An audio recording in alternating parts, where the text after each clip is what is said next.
Okay, good morning, everyone. Welcome to the Strategy and Policy Committee meeting, SPC 25/6. I shall start with the usual karakia. Whakatau mai te wara, whakawaitea mai te hina naru, whakarite mai te tinana, ke ea ngā mahi. Ai. Please note that this meeting is being live streamed and the consequences of that.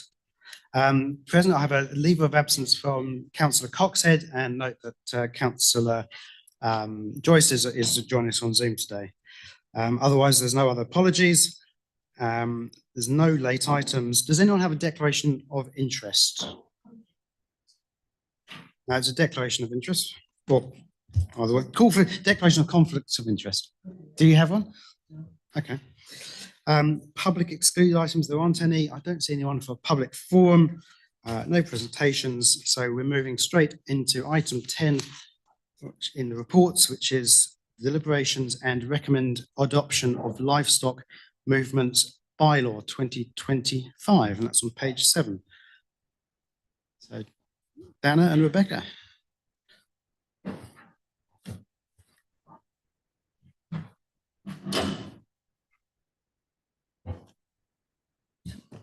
Morena tātou.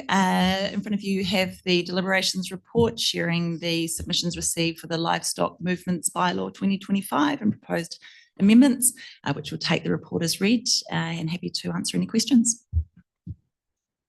Okay. Before we go into further questions, I did have a suggestion that we might want to make, and that is a new clause 17.4. It's more of a clarification. There's nothing new as such. And that was to say that a new application for consent shall be required where a substantive change is required to an existing consent, including change of ownership or route, or a consent is terminated, suspended, or cancelled. A consent shall otherwise be renewed without charge to the consent holder. So the idea there is that actually, if you read the bylaw, it doesn't say the renewals are free of charge, and it kind of gives the impression that you would be charged. So it's really just clarifying that the renewals are free of charge. Okay. Councillor Murray Bench. Question, please. The Federated Farmers asked for, instead of consent, be asked for permission. But I couldn't see that in any of the recommendations. Through the chair. So the activity is either permitted or a consent is required. So that's been the way that the bylaw has been drafted for a significant period of time. I have subsequently spoken to Federated Farmers to explain the distinction, and we've tidied up the words we used interchangeably in the fees and charges in this document. So we have tidied that up for clarification purposes, but the word is consent. And they're quite happy? They were.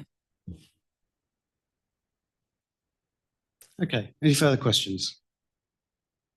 No? Oh, Councillor Daly. Oh, can you just say what page on the bylaw you wanted to change? It's 17.4. I'm not quite sure the page number, but I'm sure we can find that. 17 point. Yeah, 17.4. Give everyone the chance to have a look at that.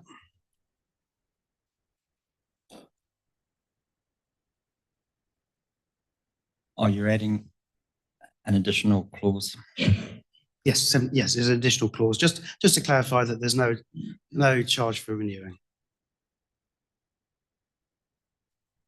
Do you mind reading it out again, please? Absolutely. So I think what I'll do is, if I move an amended recommendation 5, and I'll read it from the top, so everyone's got a full idea. So instead of recommendation 5 in front of you, it's that the Strategy and Policy Committee recommend to Council the adoption of the Livestock Movements Bylaw 2025 contained in attachment 2, with the following additional clause confirming that no renewal fee should be charged for renewal of a consent. And then you've got a new clause 17.4 as follows. And 17.4 is a new application for consent shall be required where substantive change is required to an existing consent, including change of ownership or route, or a consent is terminated, suspended, or cancelled. A consent shall otherwise be renewed without charge to the consent holder. And then part B, noting the requirements of the public notice, noting the requirements for public notice of the council resolution to adopt the bylaw pursuant to section 1571 of the Local Government Act. Got that? I know it's a lot to take in, but do you have a question?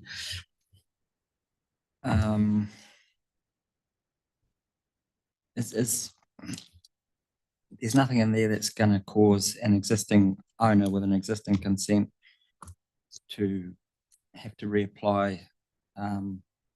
It is quite a substantive change that triggers that. Well, my understanding is if he decides to do a new route down the road, then he'll need a new consent, but that makes sense to me. Well, I'm just wondering, maybe our farmers could, I mean, a new route down the road, are we talking about an extra 100 metres or going the other way or a completely, there can't be too many options for a route down the road. But I'm just, don't want to make it too complicated and for the farmer that's might have to go through this process because this clause triggers something that maybe has to be done to the letter of this new clause, whereas if it was a bit broader and a bit more common sense, it's not going to apply. I'm not sure it's not common sense, but I'll let Rebecca answer that, and then maybe Deputy Mayor Scrimgeour. Okay, Rebecca. My response to that would be that the use of the term a substantive change would allow for the flexibility from an operational perspective for us to assess whether or not it is a substantive change. So the transportation team can make that assessment as to whether or not it is something that would trigger that consent. So it does provide some flexibility so that it doesn't become overly onerous either for staff or for the farmer. Deputy Mayor Scrimgeour. My comment would be that certainly my interpretation of something substantive would occur when someone purchases or leases another block of land, or there is a requirement to change the place of the crossing or something like that nature. So that's how I would see it. Yeah. Okay. Councillor Marybenge. Happy to move the recommendation, Sue. I've moved it, so I'll take that I'm happy to second it. as a second. Okay. Is there any debate on that?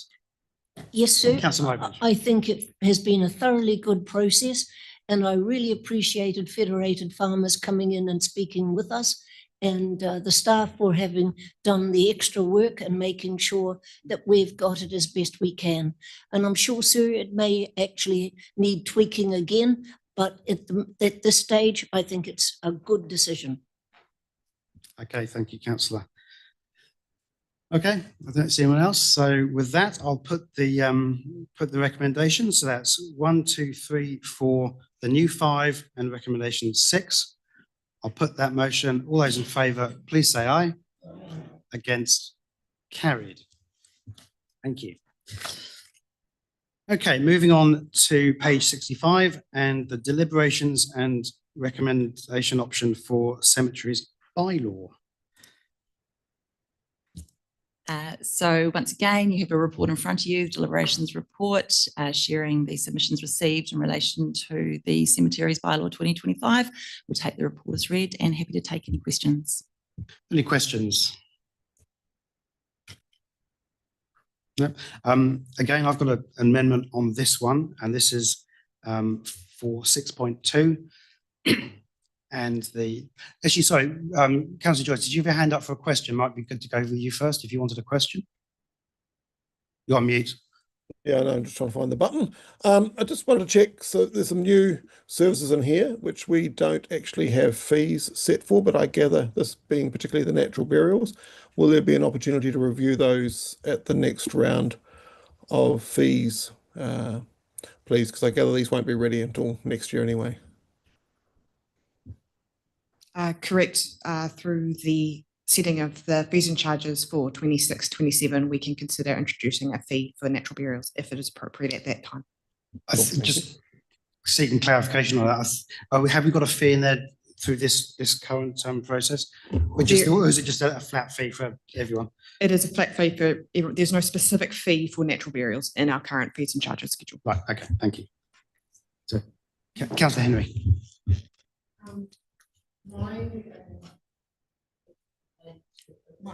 Use your mic, please. Sorry, my inquiry is related to Urupa, and we are looking at getting, extending, or looking at Peter, looking at new plates for cemetery to move in Cuddycut because it's outgrowing its out to the road almost, and the new site is to include Urupa. Now in here, the cemetery bylaws does not apply to private cemeteries or Urupa. Now, as we review this every 10 years, how will we accommodate that if we're looking at Urupa being involved on council land, which we are looking at, when that bylaw does not cover that?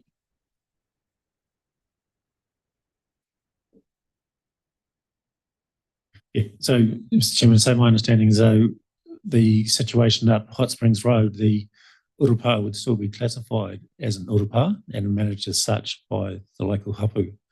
So it would meet the definition of what an Urupa is in the bylaw. So that would still fit with being in, with, I believe that might be a separate entrance. They'd be correct. They'll be side by side, but that's separate. Yeah, correct. Thank you.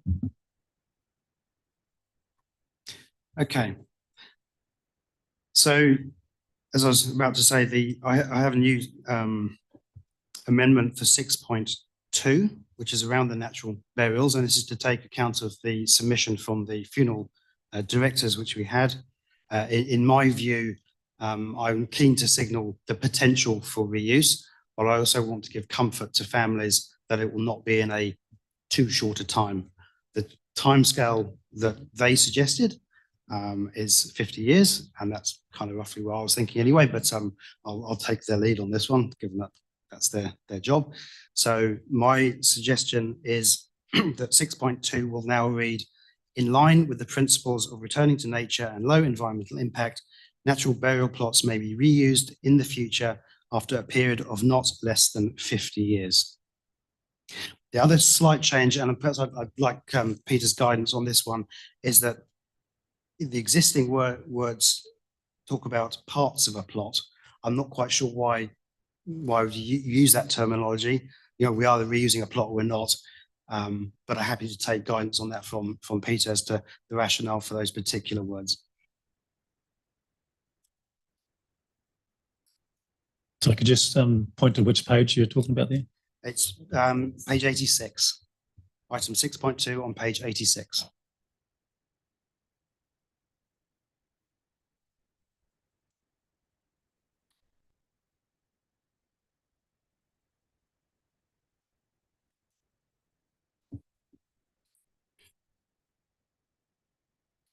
I think the reference to using part of a plot would be if, for example, someone wished to bury ashes in there and not a full body, so as to be reused for that purpose alone. Yeah. So there's a good rationale. Happy to be guided on that one, but I would like to have the not less than 50 years. So I'm happy to move that if there's a seconder for that.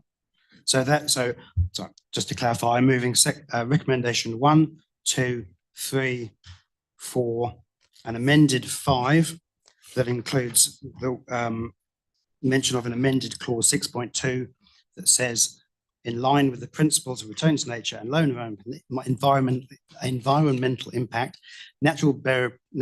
parts of natural burial plots may be reused in the future after a period of not less than 50 years. And you're seconding that, Councillor Henry? Any further debate? Councillor Granger. I'd just like to know what the basis of the 50 years is. Is that some research that's come up with that? That's what the funeral directors suggested based on decomposition rates, but also their view of what families would feel is acceptable. Councillor Daly. Yeah, we had quite the people who proposed the natural burials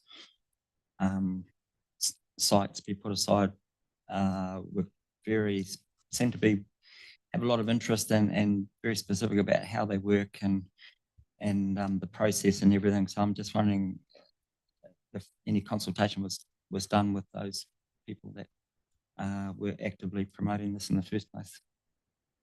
I think it went to the National Society of, or something. Dana, maybe you want to comment on that?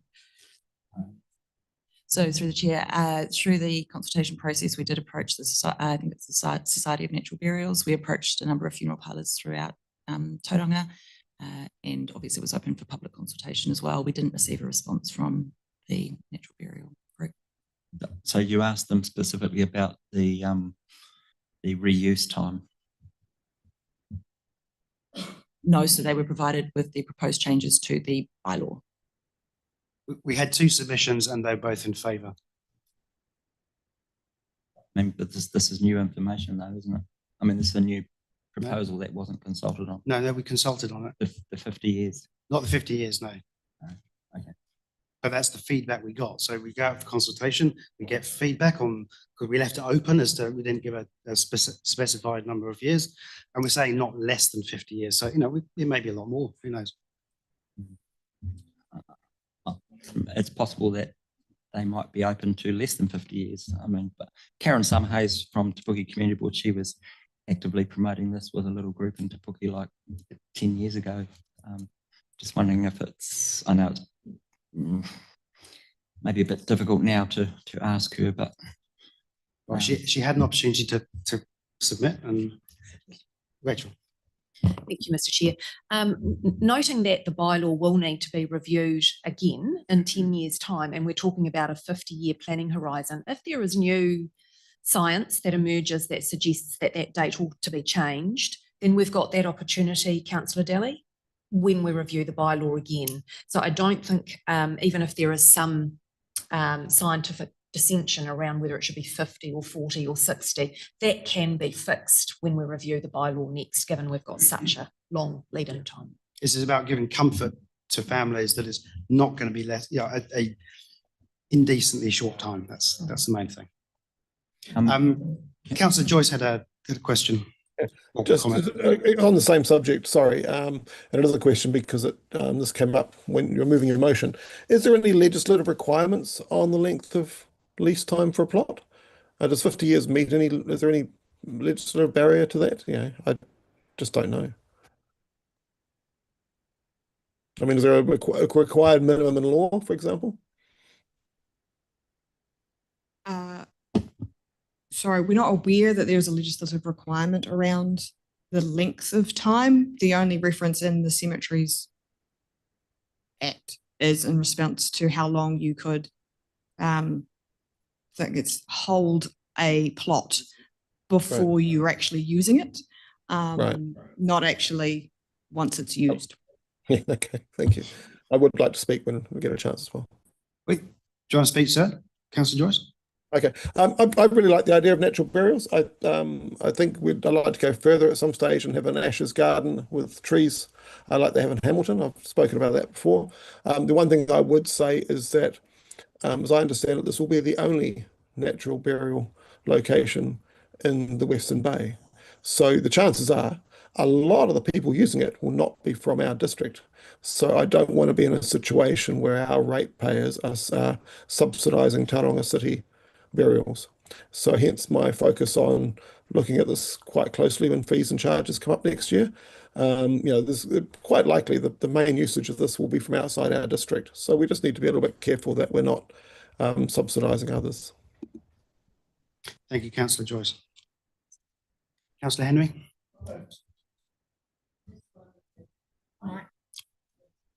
The first one's about, I noticed it wasn't an added charges for having a wider burial site, and that's nice that you're not, but what is the reason that people ask for a big one? Is it more people going in there or bigger people, or why do they ask for a bigger site?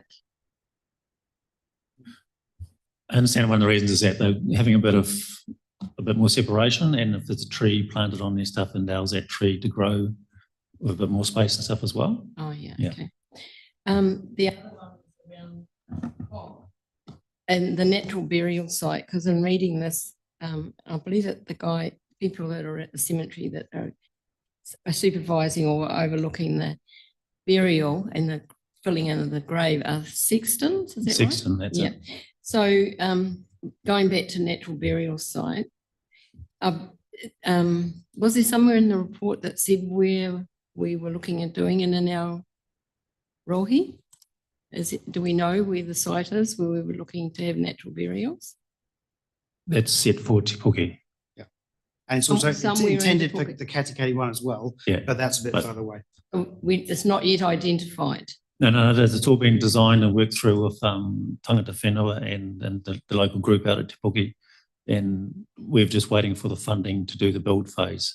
Are we allowed to know kind of where it is? It's at the back of Te Puke Cemetery on Dudley Oh, Virgo and Drive. okay, thank you. So my question, going back from the sexton, is that the reasoning seems to be is there's some more intimacy and not the, you know, the general palaver that you get with a lot of big funerals within a church and things like that. So the question is about the sexton being there because it says that natural burials, you're not to put anything else in the grave, no, you know, plastic and all that sort of stuff. Is someone overseeing that sort of stuff when they do that? That's what my question is. Right, two things. It's unlawful for anyone to go and dig a hole in a cemetery without a sexton present or having the prior approval. So we don't just issue the thing and just let people go and do what they need to do. It's must have a sexton present. As for checking for any plastics or other things, that's pretty much we're going to leave that to the family to do what they want to do. If they're really into that natural burial, they will achieve what they want to achieve. Is in the document that not to bury anything in with it. It's a natural burial, so. Yep. And that's something we'll work through as and when that goes. It also says that there's no encroachments, but we're dealing with encroachments as well. Okay, thank you, Peter.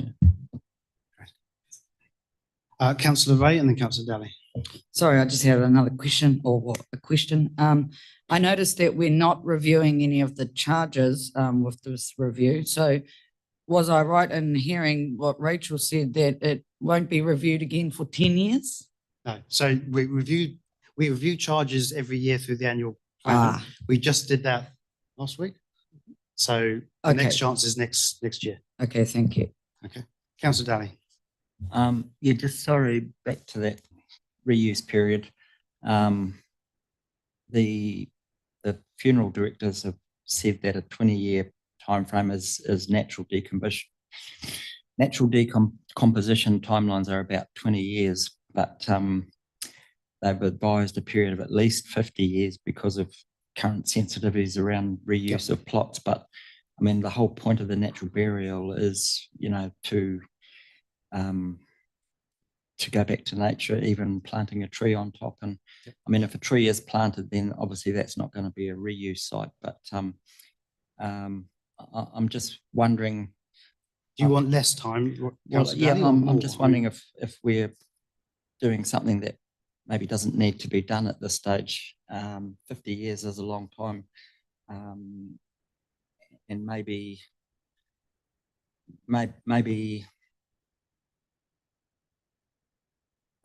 we either leave it open or review it on a case-by-case basis, but it's probably not going to be an issue until we review the bylaw anyway. So. Well, that was a staff recommendation. I want to give comfort to the families that it won't be less than 50 years, which is what the funeral directors submitted would be the appropriate time. I mean, I can just hear Karen Summerhayes' voice ringing in my ears, and I know that for her, it's all about going back to nature and reintegrating with the soil and earth. So I'd just be interested. I mean, if we do this now, then clearly I'm going to have to go and talk to her and get her view on the whole thing. But yeah, okay. Okay, right. Well, it has actually been moved by me, seconded by Councillor Henry. So it's recommendations 1, 2, 3, 4, a new 5 that adds the period of not less than 50 years, and 6. So I'll put the motion. All those in favour, please say aye. Against? Carried. Thank you.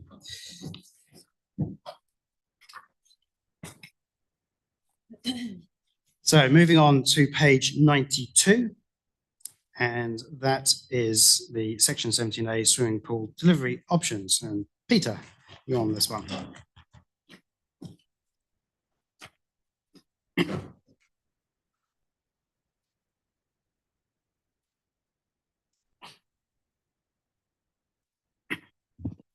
Thank you, Mr. Chairman. Yes, so the purpose of this report is to bring before the committee the section 17A swimming pool delivery options that was completed a couple of years ago and was raised by, I think, Councillor Joyce at a recent workshop on the reserves maintenance section 17A. So it was agreed that we'd bring something back to the council just to close the loop on where we'd got to in regards to responding to the new investment into swimming pools following the swimming pool level of service being increased to indoor pools at the time. That's since subsequently changed and the report refers to that. So basically the key driver to doing the review was to change in response to the investment that council was making, taking the pools from pretty much outdoor pools 6 months a year to a high level of service and more period of time. And there's just timed also with the termination of the 2 existing service delivery contracts, which were due to terminate quite a few years ago, but we've rolled them over for several years as we've worked through our investment process and changes in that investment profile as well. So what the direction was given back in 2023 by the then Chief Executive was to move forward with what the actual service delivery was suggesting, which was to go to commercial operators and looking at managing the 2 pools under one contract. Subsequent to that workshop we had recently, we've changed that to allow for the option of tendering for both pools or tendering for individual pools. It does create some complications behind the scene on how we evaluate those, depending on how that rolls out. For example, we could get nobody tender for the Te Puke pool, and that would leave us with a gap to try and work out. Yeah, so that's where we're at the moment with that. I've held off actually having any tender go out to market till post this meeting. And can I just clarify that when we talk about going out for commercial tender, that doesn't mean it's necessarily a for profit. It's just out to anyone. That's good. I wouldn't say commercial tender, going out to market, I guess. Okay. Councillor Joyce. Thanks for that, and thanks, Peter. Thanks, Peter, for your perseverance in getting this to council. The question I had really is a bit ancillary to this because I realise you're in a process, but obviously the performance numbers in here are quite old, just by the nature of the fact this was prepared 2 years ago.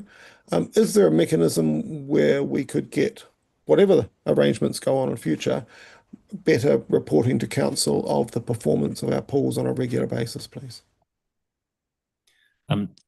To answer that question is yes, and that has been one of the issues we've had with one of our contractors in the past, is getting the reporting and the user numbers and stuff has been problematic in getting that information.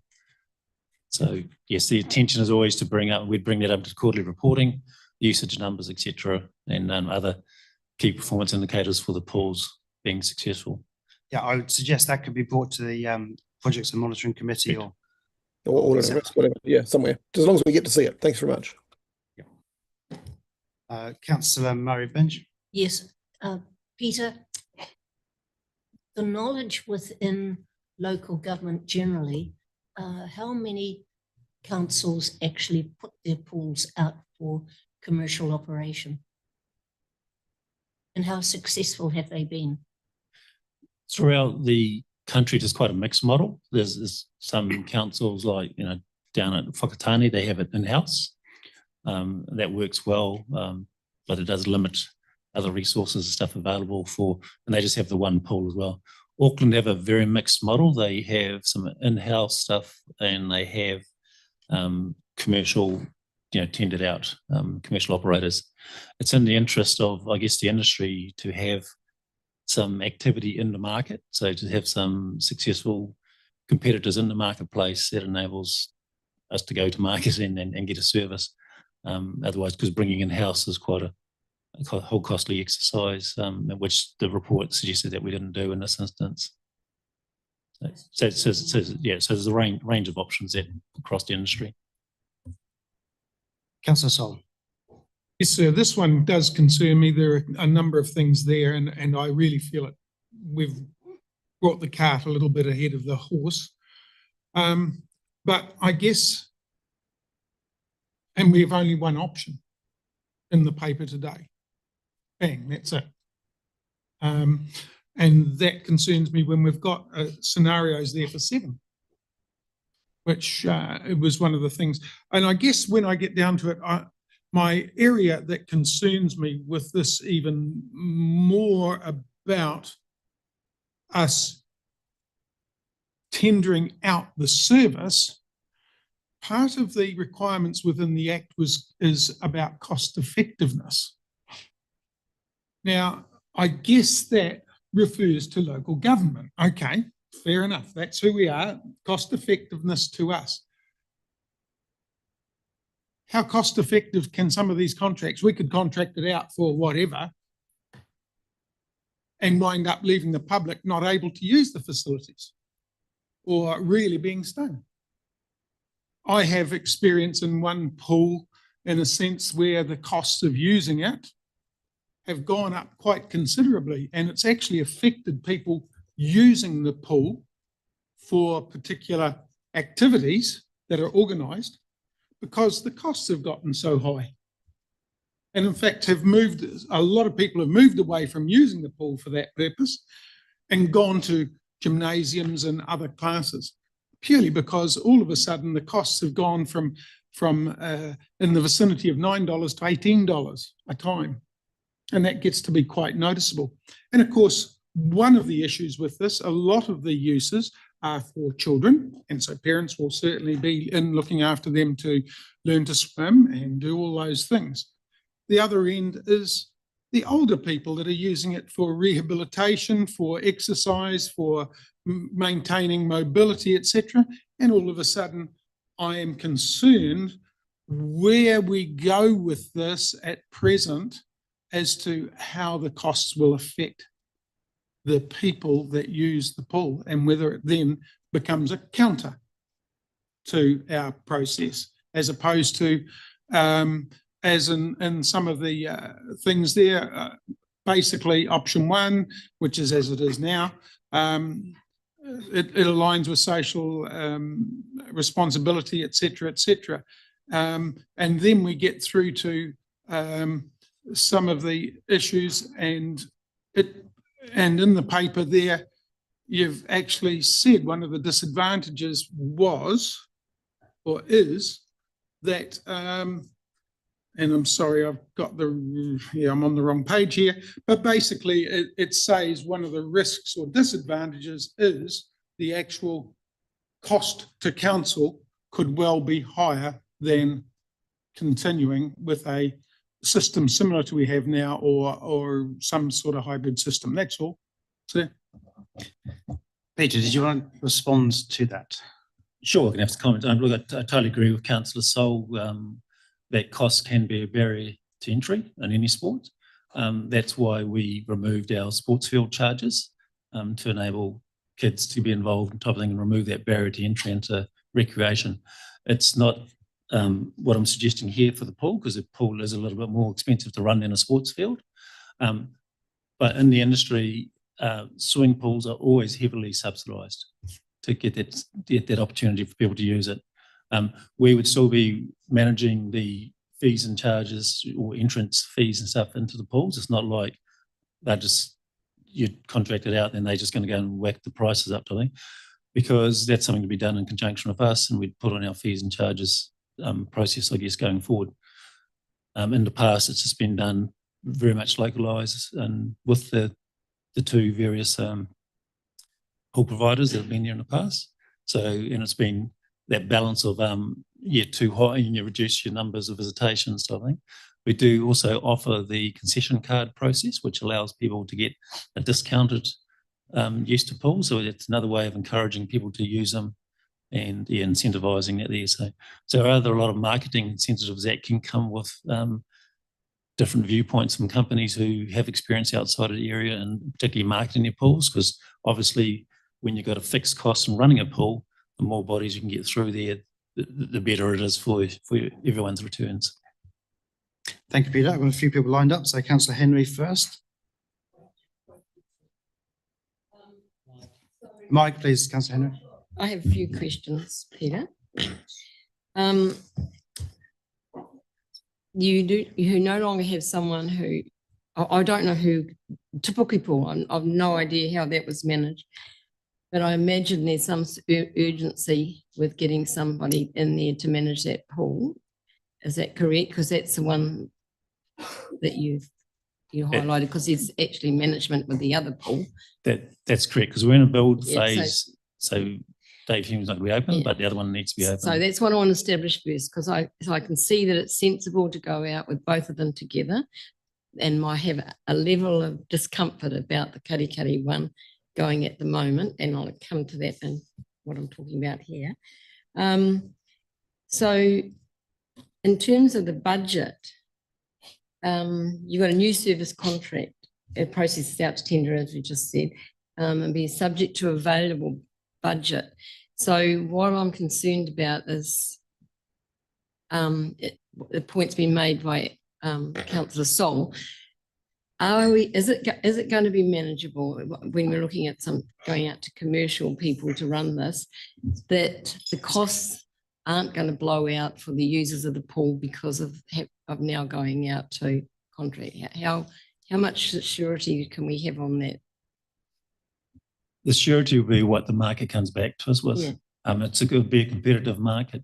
Any increase will be in the level that we subsidise, not necessarily the gate ticket. So charge. what I'm saying, so we've got to signal up. So we may, the next council may have coming back for a request for more money to probably put in from the funds to secure this contract, because you haven't got enough at the moment. If the market says that, that's a possibility. Is it? I'm just trying to read what you've got in the paper. That is a possibility, Yes. and given the value of the contract, it should be coming back. Yes, to it will be council anyway. subject to available budget. So if you don't have the budget, but you've got the people, you need to find the money from somewhere else to pay for that contract. Or we cut our cloth accordingly.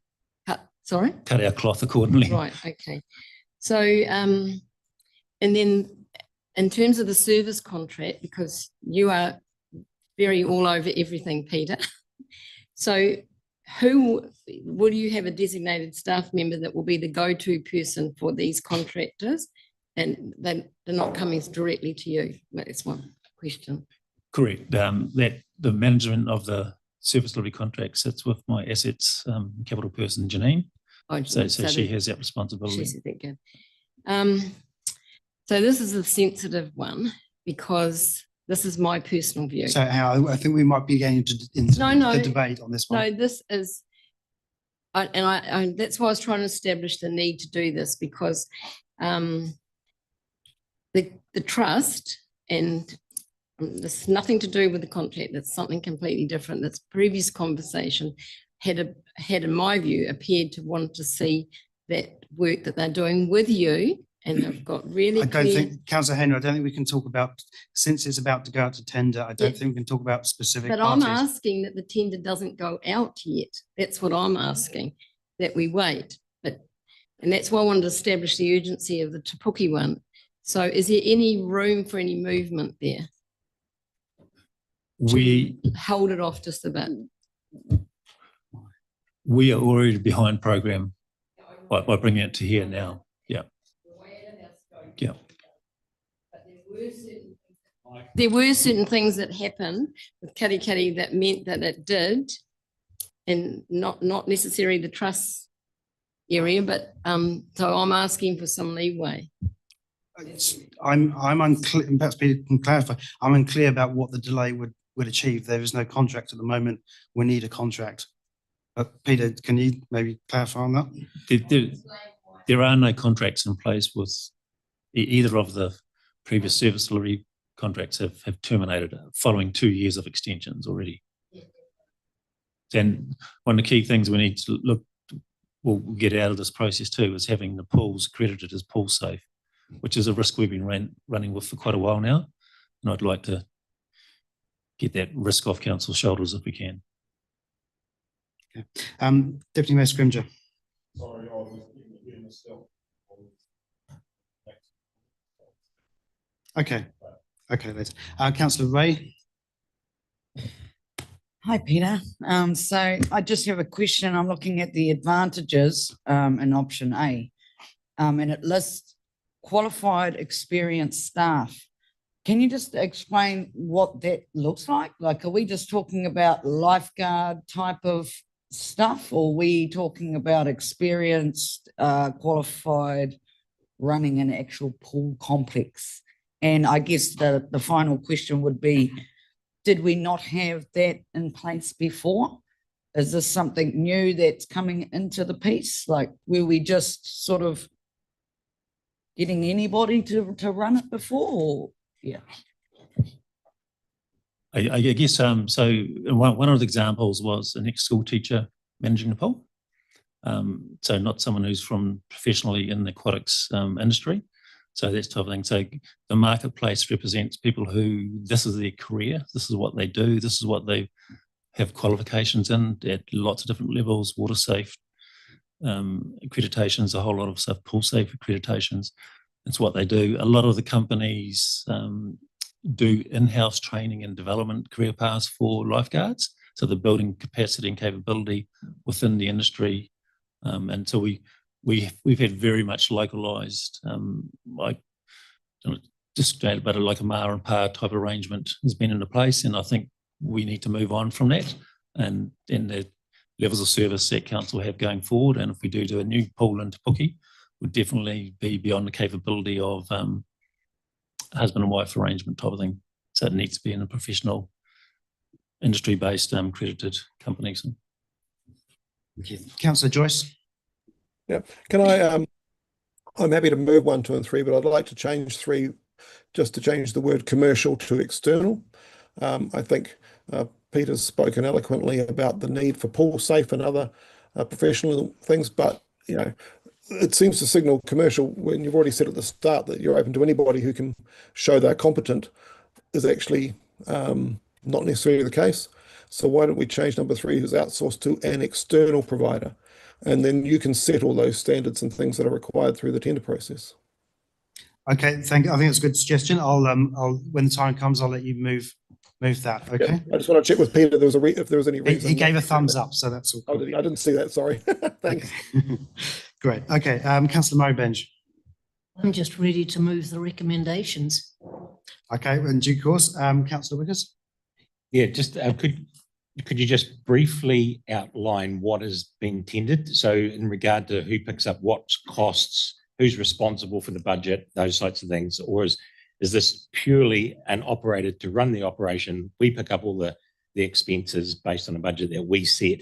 Is that just to explain that? Yeah, so effectively asset management, what the parts we own at Te Puke Pool and what we own up at Dave Hume, the major asset management would sit with council.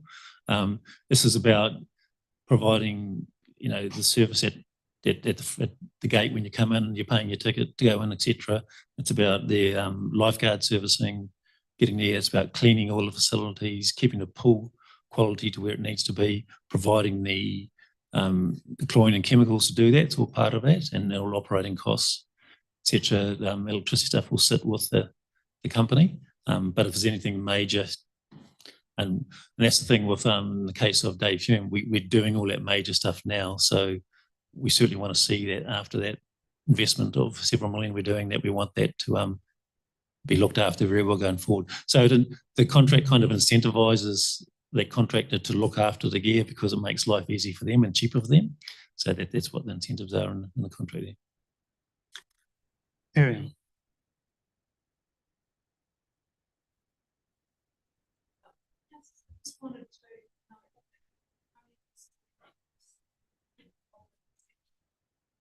So we wait until we've got a microphone. Here we are. Councillors, I just wanted to note that running swimming pools and making them available to the public is actually it's not straightforward, and you need specialist expertise, particularly if you are going to extend your operating period as well. Things like finding trained lifeguards, keeping them trained, health and safety requirements, making sure that we provide a safe environment for everyone who uses it. I think those standards, we need to make sure that we have the right people doing that. And it's not something that we have all the expertise at the moment with the current arrangements.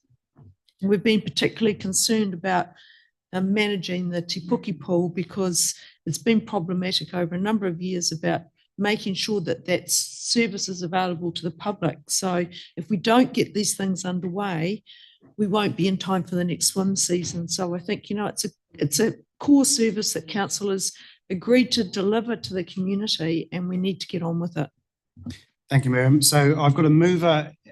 Sorry, Councillor Daly. I'm happy to second Rodney's amendment, but can I just also point out that in clause 6, in note 6 on page 93, the current service provisions are contracted out to 2 separate entities and Te Puke to a private commercial contractor. So I guess you do classify the previous contractors as commercial. I guess it's a business term we're trying to define. We're paying money, they're doing anything that's commercial activity, I guess, but yeah. Okay, I think they're not a not-for-profit organisation. I don't want to round a game of questions, but Councillor Solly, I'm just interested again. Here we go again. It's almost like we're trying to make one size fits all again too, which is I just don't. So is this a question? Because the question is, are we making this one size fits all? Number one, and the comment otherwise is about the fundraising, which I believe one organisation has been extremely successful at doing in the past, and probably would be in the future. Okay, so Councillor Joyce has moved recommendation 1, 2 and 3, with recommendation 3 substituting the word external for commercial. Councillor Murray Benge has indicated she'd be happy to second that. I'll now open it for debate. Councillor Joyce, did you want to speak first? Yes, I could, please. So this is a difficult one because there's a lot of aroha and karikari in particular towards how it's been done for many years. But there's 2 things that stand out for me. One is that running a pool has risks. It has rewards. We know the rewards, but it also has risks. You're dealing with chemicals. You're dealing with water safety. We need to have the right parameters in place, whoever runs it, whether it be a non-for-profit trust, whether it be a commercial entity. You know, I was rather surprised during some of the discussion preceding this that I didn't realise that we didn't have pool safe accreditation. Not that I'm an expert on that, but if there's an accreditation, we should have it, right, to protect both our children and our community, but also, frankly, to protect ourselves. Because if something unfortunate did happen and we didn't have all the right processes in place, then there's a risk, as well as the obvious tragedy of something going wrong to the person involved. There's chemicals involved. There's that are dangerous if not handled properly, and there are assets, considerable costs to the community through the council that we need to protect. So we need to protect our people, we need to protect our assets, we need to protect ourselves, and we also need to protect the ratepayer by going out and testing the market. The small change, I realised right at the start, Peter said, a commercial didn't stop a not-for-profit, but the small change to external, removes that barrier, makes it very clear we're open to any professionally run organisation to do this work, whether they be not-for-profit, whether they be commercial or whatever. I would like this to have followed a more iterative process, but we are where we are, thanks to decisions made by people who are no longer at the council. And we need to get contracts in place for the new season, by sort of September, October for Te Puke when it opens, and I gather the Karikari pool with the renovations probably for January or thereabouts. So, Miriam made a very good point, CEO made a very good point, we need to move forward. I think we have a good basis to move forward, notwithstanding, the problematic process we've followed before now. And again, I thank Peter for his perseverance in bringing this to council. Thank you. Deputy Mayor Scrimgeour. Yes, I just want to make a couple of comments. Firstly, I heard and in large measure share the apprehension that's been expressed in terms of moving to a system that seems somewhat more arm's length and has the potential to blow costs out extensively and restrict access. So that is a concern. However, the chief executive made reference to the fact that administration or management of the Te Puke pool's been a problem for some years. I'm not sure how she defines some, but 30 years ago, I was appointed to the management committee of that pool, and it was very problematic for the next 3 years. I hope it wasn't because I was involved. It has been, so running pools is very problematic. And so Councillor Joyce has already made the comments about having to protect ourselves in terms of the management of this pool. And so I think that is important. And I think it's important that we proceed at this time with this tender process, remembering that any tender that I have ever observed or been involved in always includes a clause that says any or all tenders not necessarily accepted. So I think that it's important that we enter into this process and see what tenders come forward and evaluate them so that we can decide then whether we want to accept or otherwise what's on offer.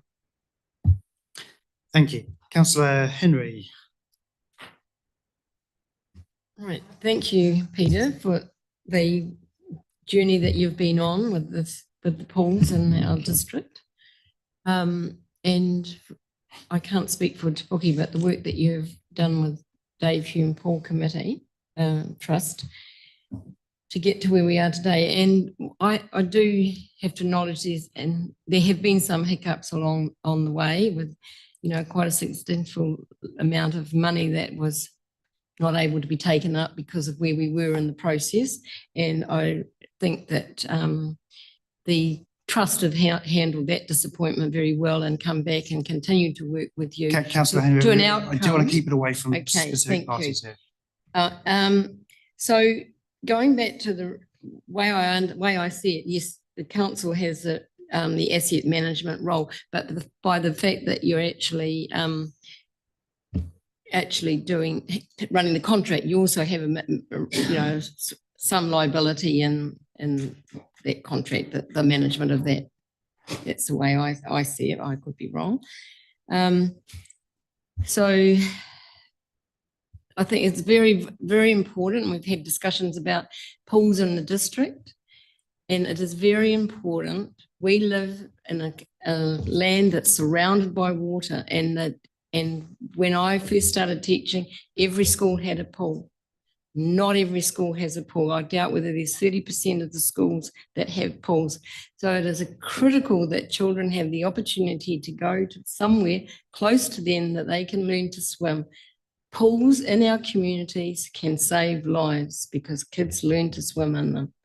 And so with that, I'm happy to see this move forward, and that if we can get, in particular, it needs to be qualified, very, on with the latest and innovative stuff. Those sort of people need to be in there, and that's the job of the council too, I believe, in the contract, to be monitoring that. Thank you, Councillor Henry. Councillor Maybench. Sir, I support the recommendations. It doesn't matter to me whether it's external or commercial. The reality is, for anybody who takes the contract, they've got responsibilities to meet, and they'll make sure that those young children are using that pool because they are users for life. And if they can encourage that, then it's really worthwhile. We've spent a lot of money on our pools, and we've had wonderful volunteers running them, and the poor things have had, I'm tired of actually having to talk about Te Puke Pool again, and who's actually trying to solve the problem with it. Councillor Maybench, I must warn you, please do not talk about specific parties in this debate, because it's about to go out to tender. Oh, sir, there have been so many, so it's nothing in specific, sir. And but it's true. So I'm very supportive of this, and presumably there'll be an exit clause if council wishes to exit from the commercial operation, or the other will as well. And maybe you might like to comment on that as far as exits are concerned.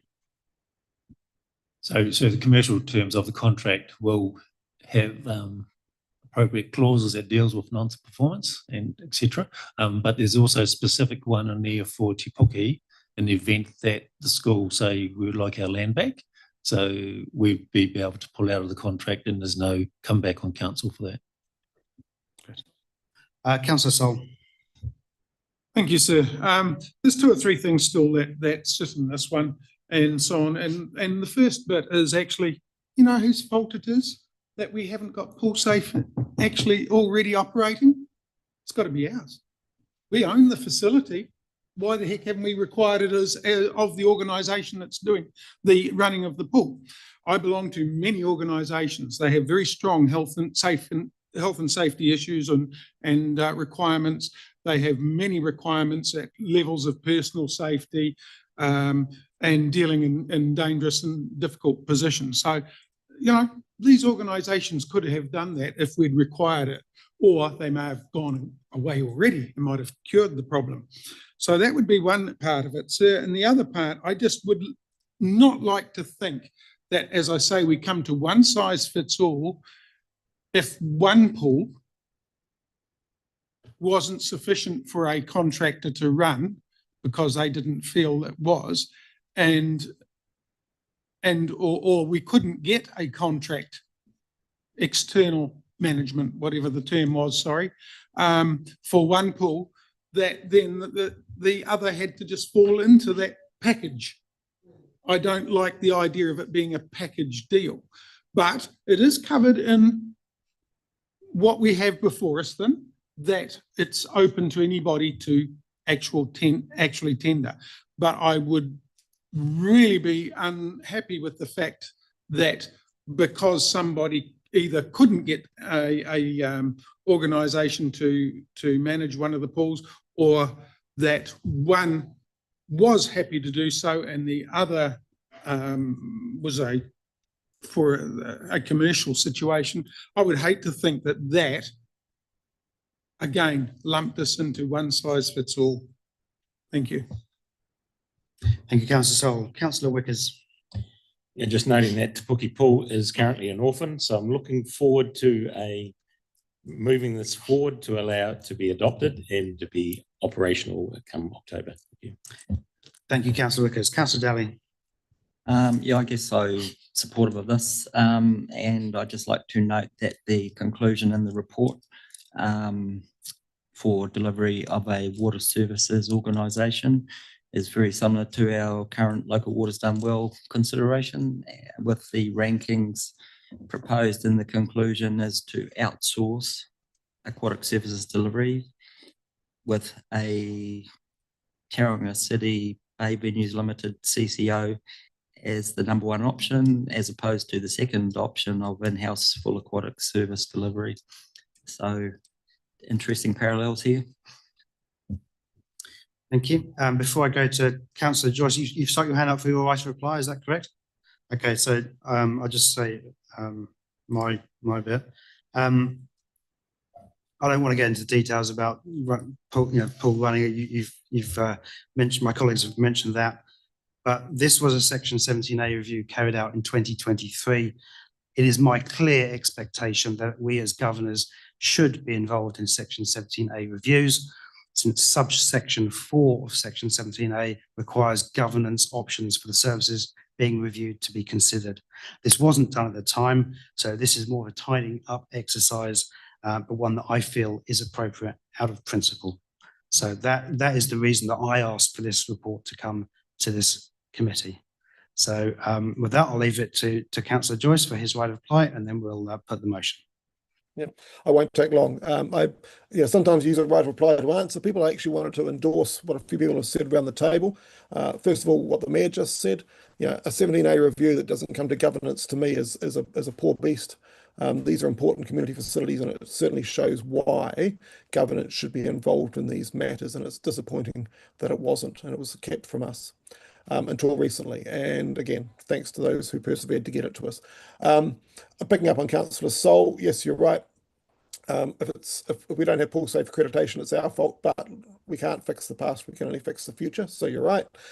Councillor Henry, you're right too. It's very, very important that we teach our kids to swim, and that's one of the major reasons why councils have pools. We live along the coast, most of us, so it's very important. And the last person I'd like to mention, I mean, I'm not saying they're the only ones who are right, but Councillor Scrimgeour, Deputy Mayor, you're absolutely right. We go to tender, we see what comes in, and then we make a good decision based on that. But until we go to tender, we don't see what comes in. And I'd also like to remind councillors that it was actually councillors who requested the one or both pool be tendered, and staff agreed to that. So we have at least at the very end of the process had a little bit of say in how it was done. So let's move forward. Thanks. Thank you, Councillor Joyce. So just clarifying again, recommendations 1, 2 and 3 with the word external rather than commercial. So I'll put the motion. All those in favour, please say aye. Aye. Against? Carried.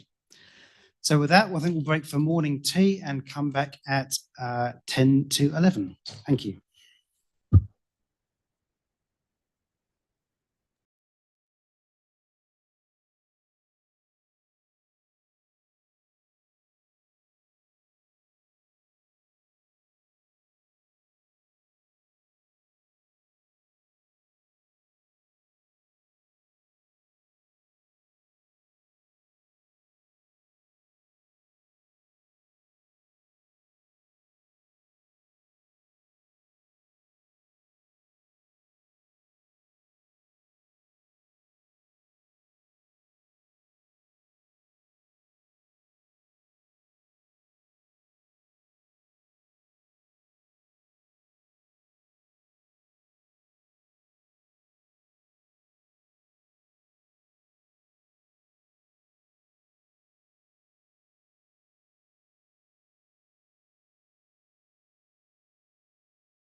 Okay, welcome back, everybody.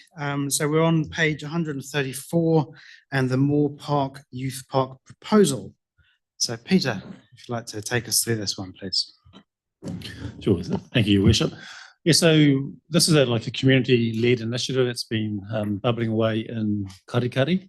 It's the youth group have been engaging with the youth of the community for 6 months or so before they came and did a presentation to the community board and also involved staff in the process at that point in time. So there's a lot of enthusiasm, which we don't wish to knock in any way, but we just thought it's probably worthwhile bringing this before the committee so that the committee was aware of what was going on out there and just to, and I guess, endorse that we're looking at this as a playground youth park development opportunity, which we staff kind of agree with, and there's an opportunity in there to tidy up the area. It's got a little bit tired since the planting in 2012, and I think it's a good opportunity to, I guess, help and deliver what this community is wanting. But having said that, there's also the wider view of, is this the right place for investment and stuff as well? And we need to look at our short, medium-term opportunity in responding to a community-led initiative, but also take into consideration our longer-term vision that will come through the spatial plan and also the reserve management plan review and due process. So I've got a quick little PowerPoint slide here just to show you, give you some more context. So this is what we're looking at. The areas, this is where the new playground area they're talking about. You can see in this natural area of vegetation. This has got quite overgrown and trees need crown lifting and just open up to make it a bit more easy to see around there, make it a bit more safer feeling for stuff. We do have a public toilet just here, so that services this area. The idea is to look at doing like a barbecue shelter in here, half court out here. These are the perimeters of the existing sports ground fields. And there is potential to have some playground apparatus in here, but also to spill that through and come in and make utilisation of the shade of the tree and the sloping land down here to do some additional stuff in the future if that's required. The skate park, that was used to be just a bowl area, and this was all extended quite a few years ago when Jared Tenity was involved with that. Young fellow took a while, but he's a good young fellow who's got a petition and got everyone on board. But took us a while to get it all delivered, and he'd left school by the time we delivered it, but he was there for the opening. It was a great occasion. The purpose of this image, this is the existing adopted concept plan for Moore Park, which did show a playground you can see in the yellow circle here. So this little area here was kind of set aside, probably a little more centralised, but I guess we're looking at a similar area around here to developing similar features that would have been here. So just to give you an idea, and it's probably just over the length of a rugby field away from that existing site.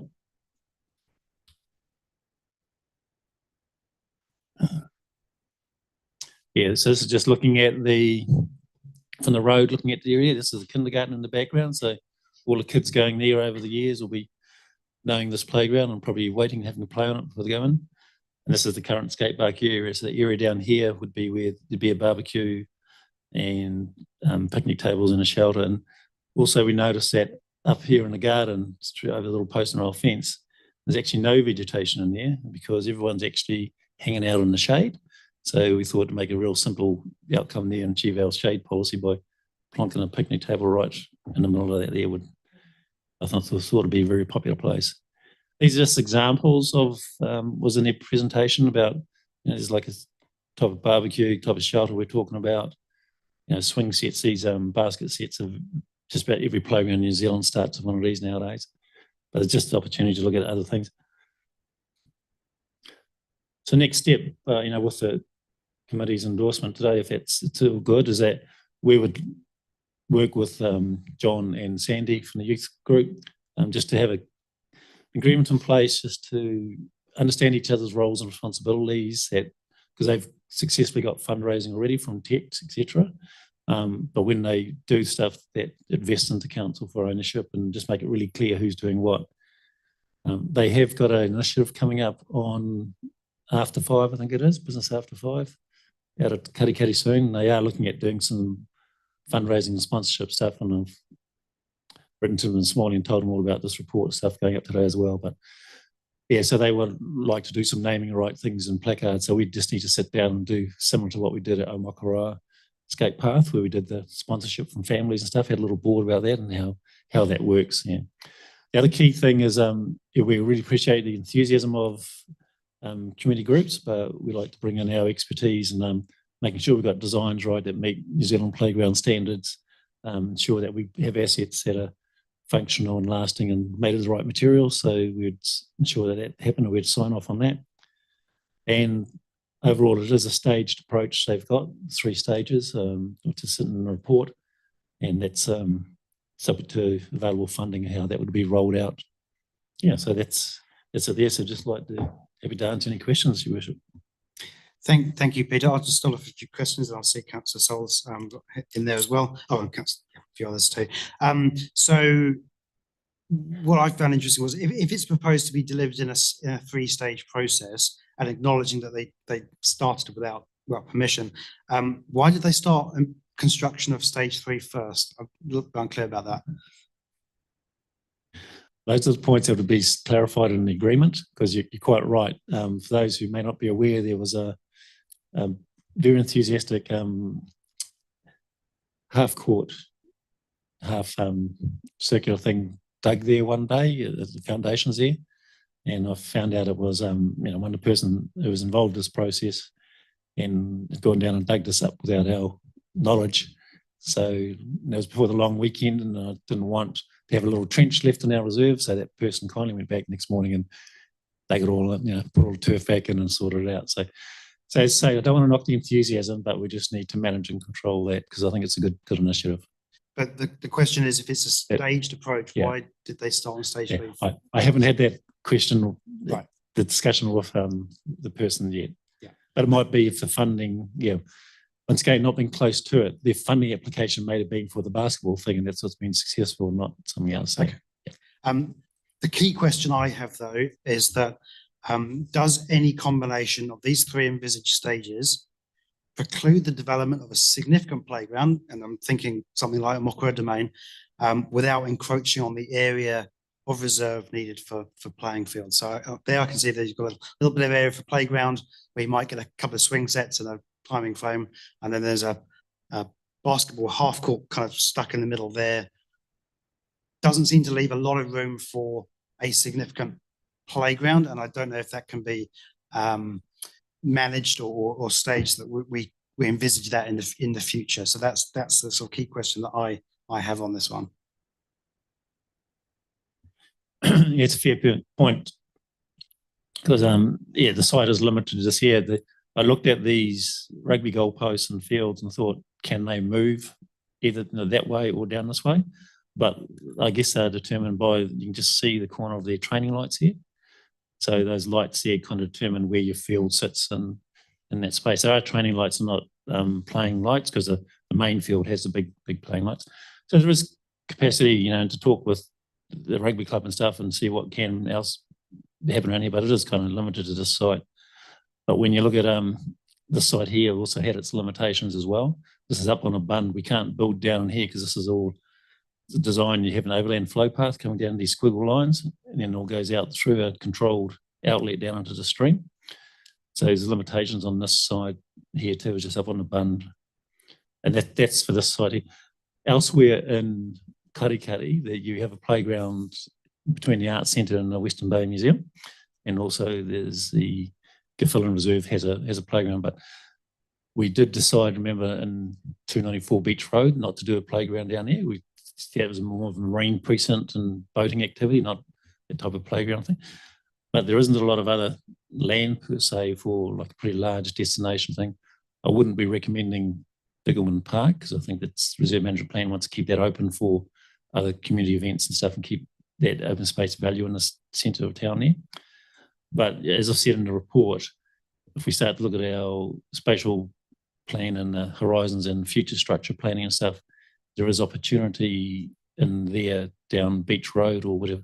If you develop that area and open up for development, is to get a larger bit of play space in there, because we have historically, given the age of development in Karikari, a lot of just kind of neighbourhood reserves. There's no, apart from this big reserve here, they're pretty much little pocket parks in most of the place. So it does give us limitations. Yeah, so that's the key thing. So there are a small number of neighbourhood playgrounds, and that's great. To me, this is the opportunity to do a bigger playground for the town as a whole rather than a neighbourhood playground. And I just want to make sure that what is proposed here doesn't give us another neighbourhood playground and not the one with bells and whistles that a town of Kelly size probably deserves.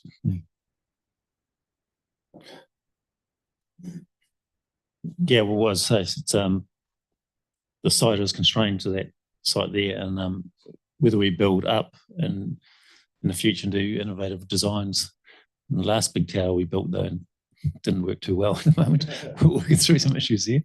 Yeah, but there's opportunity to, I think to take advantage of, getting in and around this tree here and getting some shape into this and making quite a little bit different from a normal neighbourhood playground, but bringing in some innovative things and using the slopes and stuff on site to take advantage of that there. And once again, we could, depending on what the needs are for the rugby club going forward, I know sometimes they struggle to put out a team. So they've got 3 fields here, and they use this one down here is mainly used for practicing. I'm not aware of competition games occurring on that. Yeah, that in my view, there seems to be enough space there. It's just how we use it, and that's the key thing. One tiny last point: there were pictures of percussion instruments for children to bang on. The one perhaps drawback with this particular site as opposed to the other is that I think that one is far too close to houses to have those kind of percussion instruments without creating a bit of a nuisance for the neighbours. So I'll just caution you on that one. But Well, once again, that's effectively what they did for their design. They went around the rest of our district and saw things and just took photos and just did a montage and put it all together. That stuff hasn't been worked through about what's appropriate and what's not. So we'll bring our experience to the table when saying. I'm sure I appreciate that, and that's a good idea. Yeah, thank you. Okay, I've got Councillor Granger next. Thank you. Is the Moore Park Youth Park a working title or a finished title? Is the Moore Park Youth Park a working name, or that is what's going to be called? Oh, sorry, no, it's just a working name. It's just what we've labelled it. They said a hub. We've just called it Little Park area here. Yeah, so it will remain Moore Park with the youth there. Well, I was really questioning the word youth. I mean, that implies a sort of middle group there where it should be used by little E's, and even some older folk use flying foxes. And I know there's some older folk use the skate path at Mokoroa. So, I just wondered whether youth really... It's not age limited. What we do hope is that you're starting in the kindy next door, you graduate to the playground and you graduate to being a youth, and this is where it all happens. Councillor Sol. Thank you, sir. Basically, this is great. I mean, it's good place to be, good start on it. I totally agree with you being just concerned about how we are, and I think you've given a pretty clear indication that there is room for future development, etc. The one area that did concern me, of course, was, and it's been brought up by the Mayor beforehand, was the start of the half court and how that appeared, and then it's health and safety issue with it not even protected from people stepping into it in the middle of the night. But all day, I guess my question though is the order of projects 1, 2 and 3. If they have that funding for project 3, the half court, you are able and perhaps flexible enough to be able to work with that to allow that part to go ahead, or is it really quite required to go in that form? So the staging has come from them. It's not, we've had no input to that, and that's what I say. We'd really need to sit down. I wanted to get this through the committee today and get the endorsement for us to go forward and have that conversation and work together with them, bring our experience to the table to deliver a result for the community. Councillor Maybench. I look at the plan and I think there's car parking close by. I like the fact that there are houses close by because that's security and grandparents can park and take their children in. And I look at the domain at Omokoroa, and that's on a very small piece of land. And yet we've packed a lot of equipment into that. And it's extremely popular and with not enough car parking. So here you've got everything going for it. And so my question is, sir, can this go ahead without the wider issue of spatial plan reviews and and hold this playground up? Can it go ahead now? Yes, sir, you missed, Chair. That's intention of item 3 is to proceed now, but just with the committee noting that we can look at the bigger stuff if necessary throughout the process. Yeah. I think just to remind you, there were requests through the LTP for playground and playing field developments, and we put that off to the not spatial plan, the RMP, Reserve Management Plan. Events have kind of overtaken that, and so, but there still needs to be council oversight and permission given for this sort of development. But there is a wider issue around playgrounds in Kadikadi, which is perhaps best dealt with in RMP and spatial plan. So what I like about this is because it's in a sporting environment, it gives the little children a chance to see what's going on in the wider park. And I think you'll get a lot of members coming through as a result from the junior section. So it's a staging process, and I think it's great. Thank you, Councillor Mowbridge. Councillor Daly next. Peter, I just pulled up the old press release from 2014 with Jared Tinetti. Was there any relation with the other Tinetti? But I'm not sure that's particularly relevant, but anyway. Okay, that's right. So I was just wondering, at that time, 2014, they were signalling stage 2 to develop a bowl as well. Looking at the photos, it doesn't look like they ever achieved that beyond that initial refurb in 2014. That's correct. I did have other aspirations for with that extension area, but the funding wasn't there to deliver that. Yeah. What they are moving now towards those very popular is like the Omokoroa pathway. Is that up and down pathing? Kids absolutely love that. Been a huge success up at the likes of Island View Reserve, having the path around the outside. So a lot of councils are now following that trend. Yeah. And can I ask, just as a general consideration, barbecues, we've had quite a bit of discussion in Te Puke, at Te Puke Community Board about how relevant or sought after barbecues are. Te Puke Community Board have allocated, I think, $20,000 to put a barbecue into the Ben Keys playground, which is sort of a very small playground in a sort of a out of the way location. What's your thoughts on barbecues in general in terms of a reserve offering and where they should be located or who's using them? Do people actually want them? Do they cause problems? My view on that is that barbecues do bring people together.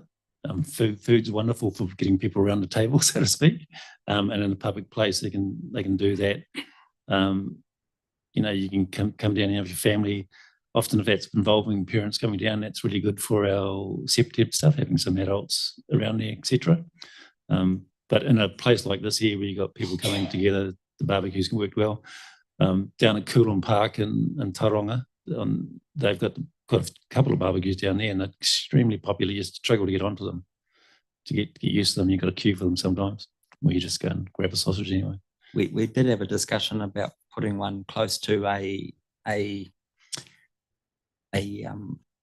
what's become a informal freedom camping area in Landscape Road near McLaughlin Park, and we had a back and forth about, is this going to attract more people that maybe are causing problems at the moment, or is it something that we should provide because they are informally going there already? Then maybe we should make the experience better. We're getting a bit off topic here, Councillor Daly. Most freedom campers are self-catering. Well, I'd say to that. Okay, councillor Joyce. I'm happy to move 1, 2, 3, 4 when you get to that point. My question is just that area showing the playground between the trees, Fairview Road and the kindergarten. How does that compare in size to the large playground down near the waterfront in Amakoroa?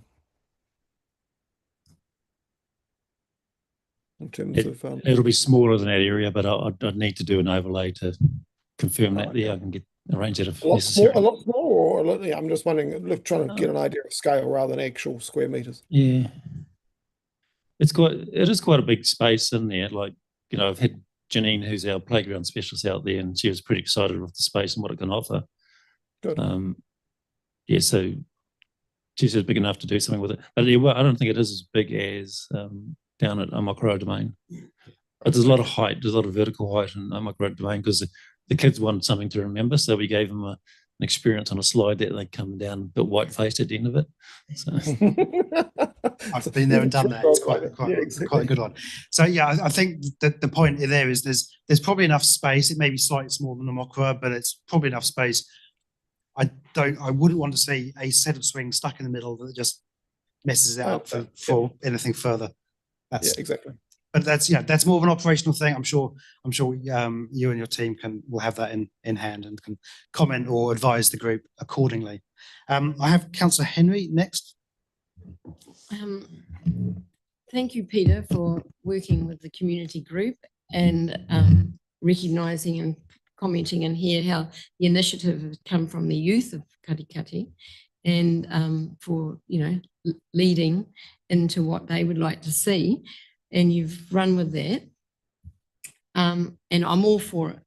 But I do have concern, and if you can clarify for me how this fits within the Moore Park review that we're going to have, and how we're putting this playground in, and I haven't seen it come through a process.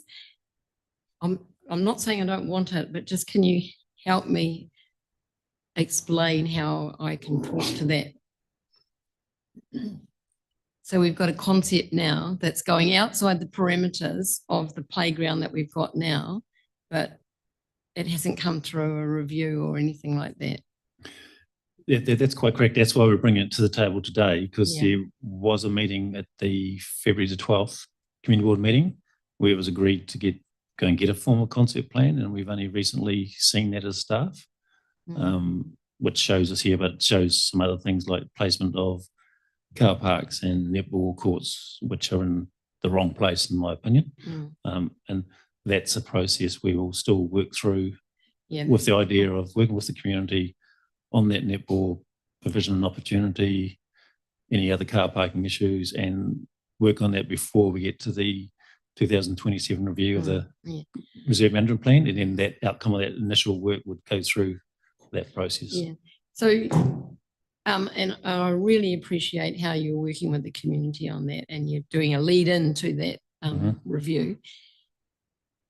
Well, this is slightly different to what was presented to the community board, and that it was just talking about the upgrade of the skate park, and that would actually come a little bit out of the footprint that currently is now.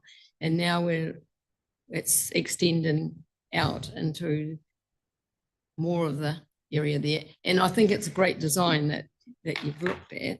I don't know about that, the court being out there on that limb like that, but there may be some vegetation or something. This is 7:30 this morning, so that's how much so it might not be exactly there. No. So what I did say. Did someone say we heard this at the community board, now we're hearing something else? Can you just explain how we've? And that's why we're going to bring all that together. So we want to get this nailed down once the committee endorses it. We'll put some resource and time into it and bring that back, because we've got to talk to the neighbours and that type of stuff as well. But when the design got cut in there, it had the half semicircle thing. And my view was, when I met with John on site, I said, I'm okay with something around here, but it's got to be outside the drip line of the tree, so it doesn't affect the roots and stuff. But then I noticed that the orientation of it meant that you'd be shooting into the sun. So there's all that experience that we can bring to say, here's how you align these things. And going back to the issue, you've included in here the work that the community board heard, which is what we thought was going to happen. And is that something that council are going to do? It's council in terms of their upgrade and pruning trees and all that. Is that going to be covered by council, not necessarily by? That would be covered by council. It's needed. Yeah, when I've gone and looked at the site, it's got tired and it needs crown lifting stuff. We'll be doing that anyway, regardless of what this does. It So needs to then happen. that grant that they've got, and I take your point that it's probably not enough, will cover the A, B, and C, or is supposed to. That's what the fundraising Yeah, for now, and yeah, the that's all right. doing Okay. the business after 5 thing to try and get some more. And I want to thank you for making and just draw attention. It has already been mentioned today that point 4, that while we've got little spots that have got little bits of play equipment for kids, we don't actually have a big wow bang playground area in Katikati. So thank you for putting that in point 4 for us. Okay, so Councillor Joyce has indicated he's happy to move. I'm happy to second that one. So recommendations 1, 2, 3, and 4. I think we probably covered a fair bit of it, but is there any further debate on this one? Councillor Joyce. Find the mute button. So thank you for the way this is going. I mean, it is a little bit out of turn. I understand that. I would invite you to look at the broader map of Moore Park while we discuss this. Margaret Murray Benj has already raised the fact that it's good that a playground is near the road. It's good that people can see it. We already have 2 tucked away playgrounds in Katikati, one in behind the museum and one in Gilfillan. And to be honest, for safety, I think playgrounds need to be visible. There are people living across the road from here, but the kindergarten is right next door, so it'll be something that they will no doubt appreciate as well. So I think, on balance, it's better to get this going while we've got an enthusiastic group with time-limited funding, willing to drive it too fast sometimes, but the enthusiasm is real. I would point out this is the easy part. There's nothing really else that can go in that little corner other than a playground. No one else has put up their hand and said they want to do anything there. And Peter's already referred to this, we do want to try and squeeze netball courts somehow onto Moore Park. So, and that has been made easier, frankly, by decisions made before I was on council to acquire land at the bottom of that plan, which is now the cricket ground and where the pavilion's going. The old days where all the different codes were at each other's throats, the process I've seen over the last few months as the codes work together to try to find a new home for netball, notwithstanding, not quite getting it right yet, has been actually very, very commendable. They've actually worked really, really well together. And that's, I think, goes to the foresight of the previous council in buying that extra land down the bottom there. So, to me, this playground and youth concept, well worth it. Yes, it's a little bit out of turn, but the money's available. The community's enthusiastic. And don't forget, we've already referred to the Beach Road consultation. Pretty much the number one piece of feedback when we go out about parks is, can we have a playground? Can we have a playground? Can we have a playground? And generally people prefer more parks. So there's definitely a need for it or a demand for it. So I'm very pleased to see this going ahead and through a proper process now, whereas I say there was a little bit of over enthusiasm in the last few weeks, but that's behind us now. So let's get on with it. Thank you, Councillor Joyce. I'm all in favour of this. As you said, a decent playground is a high on He's the wish. just had his right of reply. That's not his right to reply. He's just moved it. So I am in favour of this. I think it's a playground is a good or has been a highly desired development for Katikati, and this will go some way towards achieving that. I just reiterate my point about let's be efficient about how that is constructed and doesn't preclude further development and improvement in the next few years. But otherwise, commend the enthusiasm of the group. But if perhaps ask our staff to work closely with them to guide them as necessary, and look forward to some good results in due course. Any other speakers? No, I'll put the motion then. All those in favour, please say aye. Against? Carried. So we'll now move on to the on page 150, the Strategic Policy and Planning Work Programme, and welcome Emily to the front to talk about this one.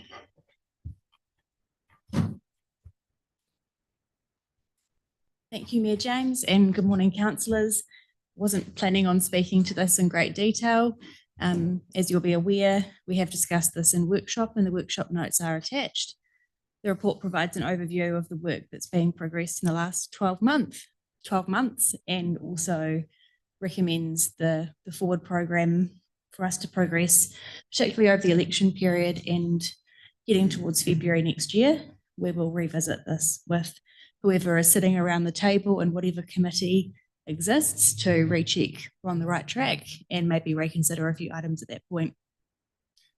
I do just want to say, looking over what the policy and planning team have done over the last year, it really brings back quite how much they've done. So I do want to commend staff for that impressive output. And you know, it's you do it incrementally, and then you look at all at the end and think, well, that's quite a lot. One thing I noticed missing there, I thought it was going to come at a meeting soon, is just the outcome of the facilities and the community fund. So I guess that's coming to community committee. Great, awesome. So I look forward to that one. But otherwise, I'm quite happy with this program, recognizing that the team can't do everything much as we'd like them to. But that's where we are. Councillor Sol. Yes, same thing. Hell of a lot of work. I guess I just have a question, and it's been asked before. How are we going with the Tawai Reserve and the sale of the property that's been surveyed off that is still there to help offset the costs, etc.? Is that moving That's along? more of a projects and monitoring kind of question. I don't know if staff have an answer, but I perhaps slightly out of context, this one. I don't know if anyone has an update, but if not, then I think we can raise it at a different situation. Yeah, Councillor Granger. Okay, is there a seconder for that? Councillor Ray. Any debate? Councillor Joyce. Just got to find that button again. Two things that are on the list not to be progressed, and I fully appreciate this will be reviewed next year. The rating review, of course, as we know, is incredibly important. We have a very complicated rating system with lots of cross-subsidisation across all areas. I also know it's something that you've got to step through slowly because the law of unintended consequences can come into play very quickly. So that's one that I would commend the incoming council to look at as a priority. The other one's actually one that's been around a while, and I may get groans for this, but the street tree policy. I've just recently had contact with some locals who are concerned about street trees. You know, we planted some trees that'll grow to 20 metres high along a road in Katikati, and they're looming right over the neighbours. I do think we need to stop kicking this can down the road. I'm told by staff they get 500 complaints a year about street trees. It's one of those ones that there's always something more important to do. But I do think we're getting to the point where, and Councillor Sol will no doubt endorse this because I know he's been pushing this for a while, where we need to actually resolve this because we own these trees and we are creating a nuisance for our neighbours. And we don't seem to have any way of addressing that. So I would commend the incoming council to stop kicking that can down the road as well. Thank you. Heartily agree, Councillor Joyce. Councillor Henry.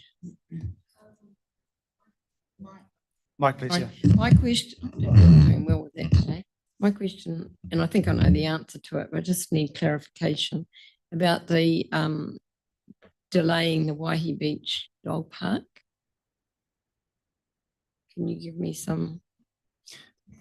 So context under around the that? original resolutions that were passed back in, I think it was 2020, when we established the level of service for dog parks through the, and leading into that last LTP, there was a program of one per year. So anticipated in the coming year would be the discussion around the Waihi Beach Dog Park. We're suggesting that that might be one that we don't progress at this point in time for a variety of reasons, but also noting that we're going to be working through the Waihi Beach Spatial Plan in the coming 12 to 24 months. It's a good time to have that discussion, and also the reserve management plan for the Katikati Waihi Beach ward is the next RMP to be reviewed as well. I think there's the dog control bylaws as well. Yes, so there's a number of aspects of different projects that will, I guess, touch the dog park in some way. Well, I would like to have the specifics on what the reasons are, why it's been delayed. At the moment, the reason for delay is because of all of the other things on the work program, and this is not seen as one of the highest priorities. But if you would like that to be brought onto the work program, that's for the direction of the committee. No, I just wondered, I do believe there's some dissension to the fact that they're having a dog park there, and I wondered whether that was that you had Well, feedback. We haven't But anyway. decided the location. That's the point. So, Yeah. so Rachel. So I haven't finished yet. I've got some Well, Rachel, did extra. you want to comment on that aspect? Mr. Chair, if I just may to Anne, I think the other, to be fair, the other reason why staff are tactfully suggesting that that might not be a priority is largely as a result of lessons learned through the Omokoro experience. And actually noting that the decision around progressing dog parks was made some time ago through the last review of the dog control policy and bylaw. There really is, in my view, a need to determine whether or not there is an overwhelming weight of community commitment to this, because they can end up being quite divisive. So the spatial plan process or a reserve management plan process will be an opportunity for us to tactfully test that again, rather than charging into Waihi Beach with a let's go with the dog park, where do you want it, which may be, given the passage of time since the dog control policy and bylaw review, may be unwise. Thank you for that, Rachel, because I think that that is something that there is a concern from my perspective about that. And so to put it through this process is to review it again and see whether the interest is there is good. I'm increasingly becoming aware of, well, I'm already aware, but the need in the freedom camping law bylaw. And I'm referring to comments in there about the issues around homelessness and general parking complaints, also a consideration. Then that's going to be put off. And I know that those two things aren't related, but the homelessness, if we're looking at that within the camping law bylaw, it's something we really need to look at, because we're not looking at that, if this is what will bring out the discussion around that, till 2029. I think that the issue here, though, Councillor Henry, is that the scope of the freedom camping bylaw is not to deal with homelessness. Yeah. So, and the point that I'm making, people it's in there. People who have an issue with freedom camping tend to have an issue with it as a global thing, not focus on what the bylaw can control, which is, which particular reserve and so on. So we've got to be careful what you're actually trying to achieve. Yeah, but our freedom camping areas are being used for the homeless. And and we can't stop that. No, I know. The mechanisms to deal with that, and it's not just Waihi Beach. We know that there are pockets of really sad situations, quite frankly, and our staff, our Allison staff, are connecting with those people. So too is our community relationships team. It's multifaceted.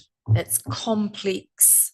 I'm aware of the Omokoro situation where we've got a family that are living in cars that don't work.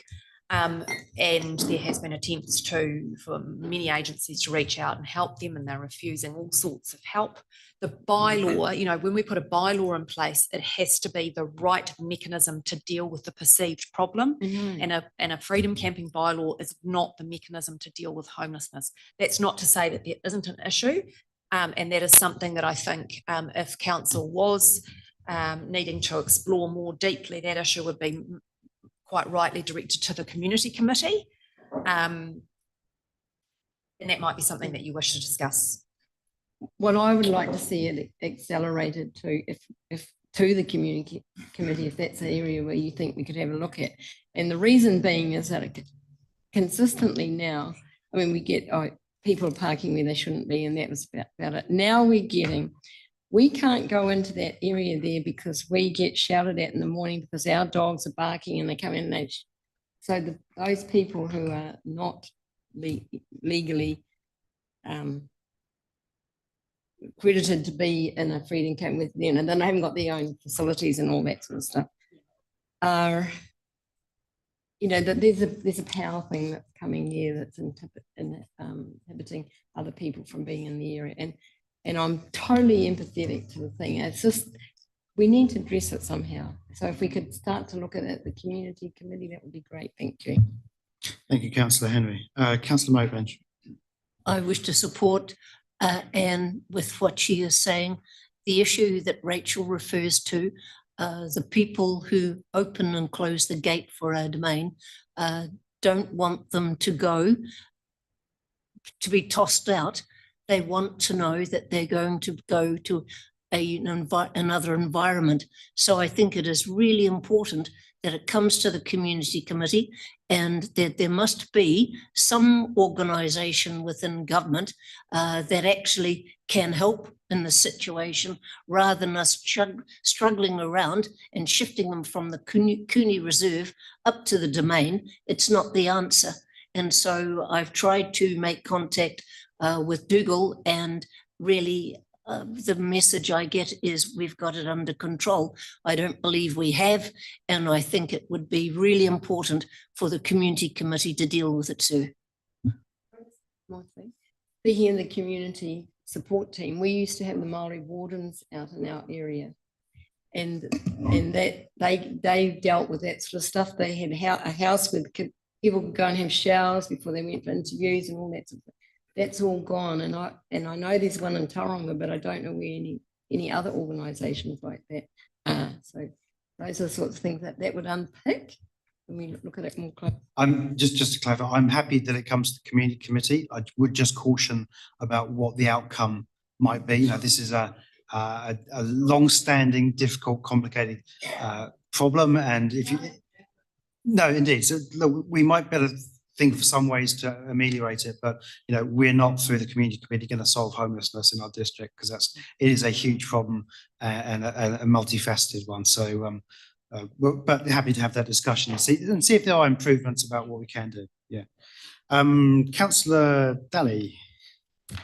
Just a question about Plan Change 95.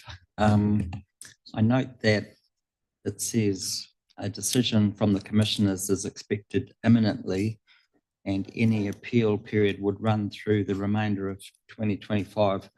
So obviously an appeal would require work. But I assume this is just in the event that the plan change is denied and the appellant wanted to revisit the case, and that would involve council staff. It's not a vice versa situation where council would appeal the commissioner's decision. So when that report says imminently, we are meaning imminently. I'm not too sure whether it's appropriate to discuss it more. We are still in a quasi-judicial process until the decision is released. But ultimately, any decision to assuming that the decision of the commissioners was to approve the private plan change, a decision to appeal remains one that we would look to council to make based on advice from staff, but we are not at that point yet. We are just signalling that there could quite very well be more work that emerges from this process. It's not quite over yet. So I guess the fact that you put it in here in that manner does indicate that. I think it's best not to speculate, Councillor Daly, at this point. We'll find out soon enough by the sound of it. Okay, so this has been moved by Councillor Granger, it's been seconded by Councillor Ray. I'll put the motion now. All those in favour, please say aye. Aye. Against, carried. Okay, last item for today in the formal meeting is on page 167. It is the submission on the sale and supply of alcohol, sales on Anzac Day, morning, Good Friday, Easter Sunday, and Christmas Day amendment bill. So this is already gone. So we're really just looking to receive that. So to look for mover and seconder, councillor Sol, councillor Murray Benge. I assume there's no debate. I'll put the motion then. All those in favour, please say aye. Against? Carried. And with that, I'll declare